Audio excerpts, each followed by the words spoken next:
All right, it's Pittsburgh Music Magazine. We're here with Zach and Dane from First Decree. What's going on, guys? Not much, man. Just enjoying Pittsburgh. Okay. Yeah, second time here, right? Yeah. Okay. You guys are from Cheyenne, Wyoming. Enjoying a tour right now with Head PE and Alien Ant Farm. Tell me some experiences you've had on the tour so far. So far, it's been pretty good. Like pack shows. Head PE fans are rabid.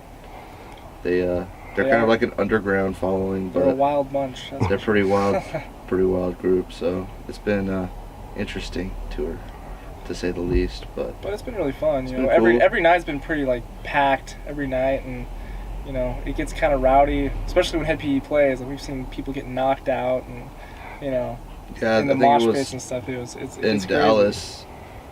Like the lead singer for Head was up there and he's like, "Oh no, you okay down there?" Whatever, and he's like, "Oh no, he's not okay. Security," and they carried this dude out, just completely limp, unconscious, knocked out in the pit. So, so they get pretty rowdy. Yeah. You know, as a newer band, you've been on some tours, but you know you've played with some pretty major bands. What are some of the things that you're learning playing with bands that have been around for a while, like Head PE, and some of the other big bands I saw that you played with? What are you taking home from some of these experiences? We're learning just how they click while they're on the road and everything, and how they carry themselves day to day, taking care of themselves, taking care of their voices, or just all that kind of stuff. How they keep organized. That's a big thing on the road. You know, keeping yourself on sound check or on time for loaded and all that kind of stuff. So we take a little bit of that from each band, and each band's different, so you learn something different from each one. But that's, you know, we talk to every single band and we try and learn as much as we can. We're like sponges. We'll just like ask them questions, and whatever they tell us, we'll come back in here and talk about it. Be like, okay, this is what he told us to do. Should we do this or should we not? So that's one big thing. You've got three brothers, right, in the band. Yep. What are each of your specialties? Each one of you probably, not just instruments, obviously, but you know, I obviously, you know, many of us viewing and myself have siblings, and each one of us kind of has a personality and something that we bring to the table when we all come together as a band, and also kind of managing your band day to day. What do each of you bring to the table?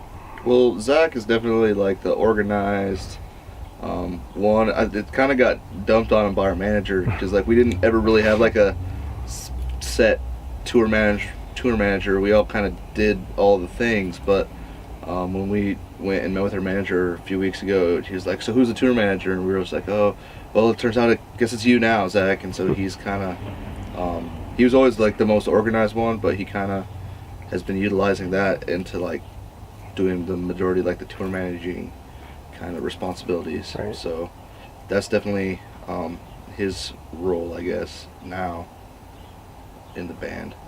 How are you enjoying that?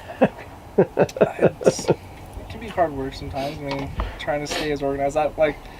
It's not too bad because we're still we're not like the headliner, so I don't have to be that organized or everything. I learn a lot from their tour managers still too. So That's a great experience, I'm sure. it's not too bad. You guys just did South by Southwest? Mm-hmm. Yep. How was that? I mean, that has to be pretty crazy. It's a zoo down there, and it's like we have something kind of similar to it in Cheyenne. It's well, it's not similar to it. It's not really a festival. It's a rodeo. It's like 10-day long rodeo. Mm-hmm. It's actually the biggest outdoor rodeo in the world or something like that, and it's called Frontier Days. And like the population of our city doubles, and there's just people coming and going, and the traffic's crazy, and they always decide to do road construction during it, so it's just a zoo.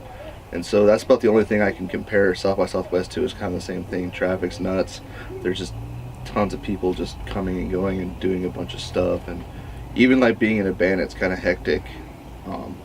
It's probably more hectic when you're in a band. Because like when we got to be here, because the first time we played last year too, and our set time got like bumped up or whatever. Mm-hmm. But we thought we had gotten there early enough, And so me and Zach went to go park the rig, and it was like 2 miles away for a parking from the venue, and we had to walk the rest of the way. Well, our bass player Isaac gave us a phone call. He's like, "Hey, dude, where are you guys at?" We're like, "Oh, we're still parking."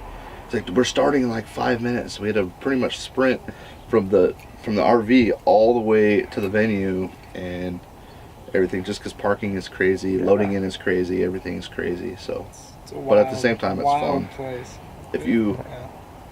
our manager kind of showed us around, like introduced us to a bunch of people, and sometimes it's hard to pick them out, but if you look out in the crowd or whatever, sometimes you never know who will be out there, kind of thing. Yeah. So There's lots of anybody A&R from like people, A&R reps to managers, managers to other, even people from other bands and attorneys and all stuff, so sorts you of never stuff. know It's crazy. who you're gonna meet Yeah. or who's gonna see you play. So Very cool.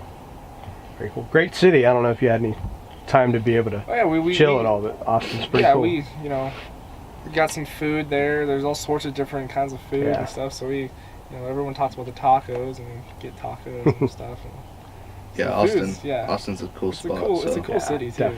Definitely. Now, the producer for your album was Joel Wanasek. Yep. Yes. What did Joel bring to the table for you guys?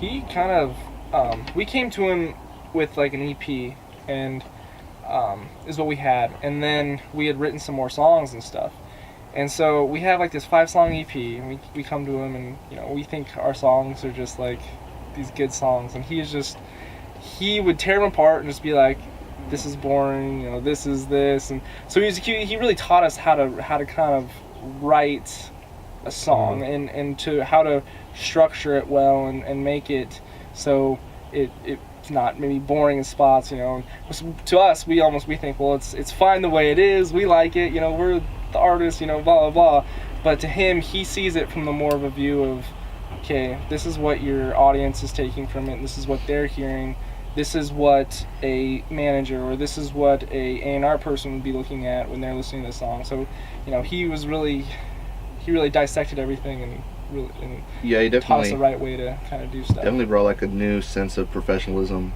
Yeah. to the band, because when we went in there, we were pretty much, we still are, I guess, rookies, Yeah. kind of thing, if you want to look at it that way.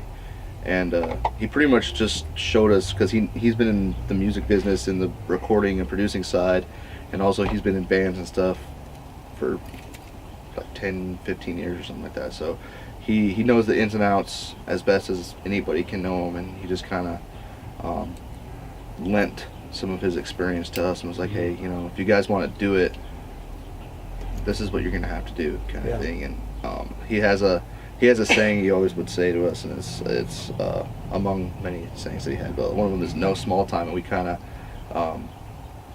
of adopted that, and now everything that we do is like, well, is that small time?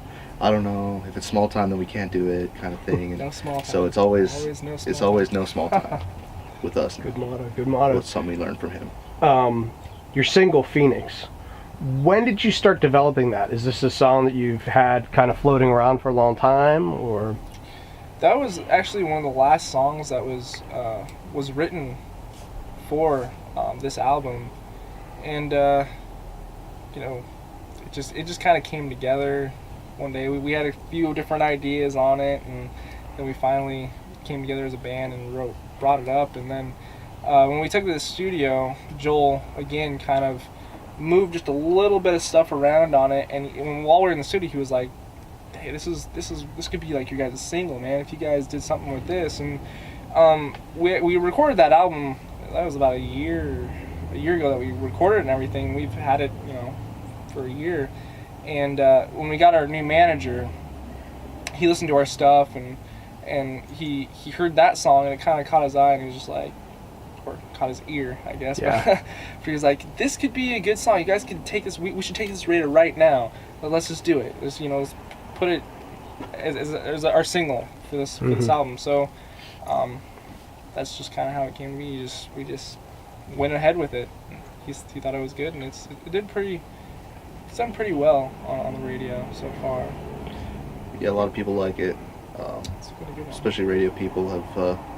We've gotten a lot of good feedback on Phoenix. So we were happy that one of our songs could be out there. So Yeah, absolutely. You have a hard edge, but radio friendly, yeah, and positive message. Is that something you strive for? yeah, pretty much. Pretty much everything is. I grew up listening to, you know, a lot of bands that were like Nickelback, where they would sing about partying and drinking and strippers and stuff like that. But I also listened to my favorite band.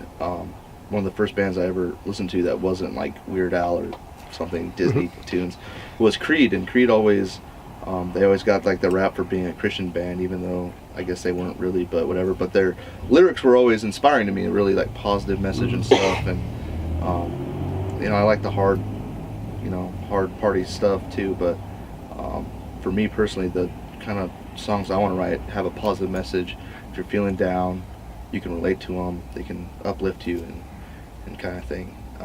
It's just how I can express myself through music is that way. So excellent. So where do you guys go from here? What's next? From here we go. We'll do another tour in May. We're also actually right after this tour we're going to record a music video for our next single that we're releasing to radio. It'll be Lost in the Crowd from that same album. So we'll be recording a music video. We'll be home for a couple of weeks, and then we go out on another tour for like a week and a half, and then we got some more tours we're looking at pretty much throughout the whole entire summer, and then we'll be writing our next CD throughout this whole summer and everything, and hopefully getting in to record that new album probably in the fall, like November, December, somewhere in that area. You know, maybe sooner, maybe later. Yeah. We don't know. Start the whole cycle over again, Yeah, right? start it all over again, then get back on the road and meet as many people as we can and keep doing it. Well, I wish you guys, you know, much more success in the business. Thank you. thank you. It's good to have you guys around, and hope you guys have a killer set tonight. Thank you. It's a sweet venue, so It is that a always really helps. cool place. Yeah. The environment It always is helps cool. us It always makes it better. Awesome. bring the show out. Yeah. Well, hopefully Pittsburgh will show up. Yeah. They're always pretty hard rocking place. So. It's like a Tuesday night, so Yeah. those See are what always happens. iffy. Some places go every day though. Yeah, Some places go hard every day. So. Absolutely. All right, guys. Thank you so much for your time. Thank you. Thank you.